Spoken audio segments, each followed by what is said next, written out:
കണ്ടില്ലേടി നിന്റെ മോൻ വന്ന് നിൽക്കുന്നത്? സ്വന്തം തന്തയെ പച്ചയ്ക്ക് കത്തിക്കാൻ തീക്കൊള്ളിയുമായിട്ട് വന്ന് നിൽക്കുക. ഒന്ന് കാലിടറി താഴെ വീണുപോയാ ഇവൻ അപ്പോ എന്നെ കത്തിക്കും.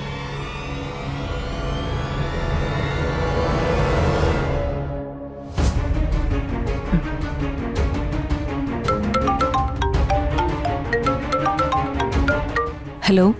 ആ മോളെ, നീ ഇപ്പൊ എവിടെയാ? എന്താ അമ്മേ? പോയ കാര്യം എന്തായി?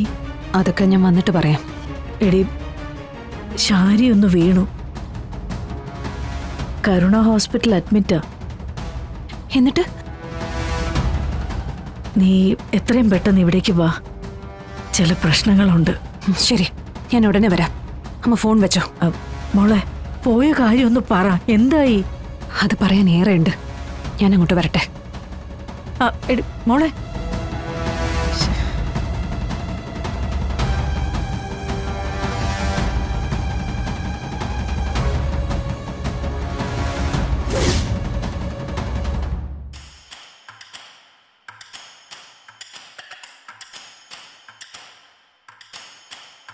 ഞാൻ ശ്രുതി പത്മനാഭൻ.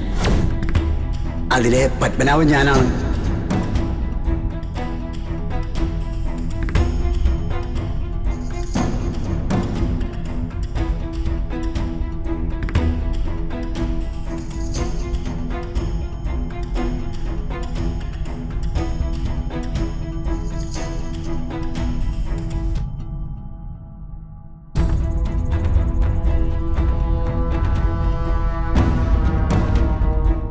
എന്തായി?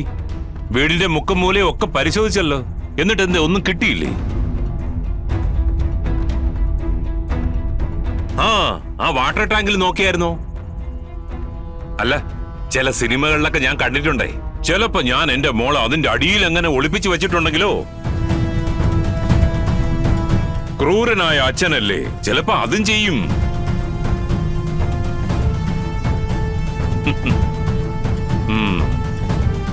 എന്താണ് കളക്ടറെ, ഇങ്ങനെ ഒരു സാഹചര്യത്തിൽ എന്റെ മകളെ ഞാൻ എന്റെ ഈ വീട്ടിൽ തന്നെ ഒളിപ്പിക്കൂന്ന് ഈ IAS ബുദ്ധിയിൽ തോന്നിയല്ലോ. കഷ്ടം.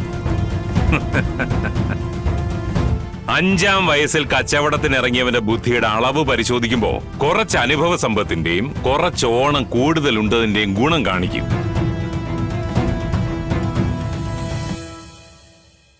അത് പ്രകൃതിയുടെ വരദാനമായിട്ട് കിട്ടുന്ന കാര്യമാ. അത് കാണാപ്പാഠം പഠിച്ച് പരീക്ഷ പാസ്സാകുന്ന റെഡിമെയ്ഡ് പുസ്തക പുഴുക്കൾക്ക് പറഞ്ഞാൽ മനസ്സിലാവില്ല.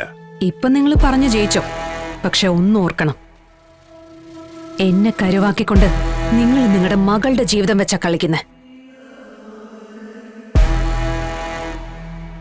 ഇതാ കുട്ടിയെ ഇല്ലാതാക്കുന്നതിന് തുല്യമാണ്. എന്റെ മോളല്ലേ, അത് ഞാൻ അങ്ങ് സഹിച്ചു. അപ്പൊ പിന്നെ മറ്റൊന്നും പറയാനില്ലല്ലോ.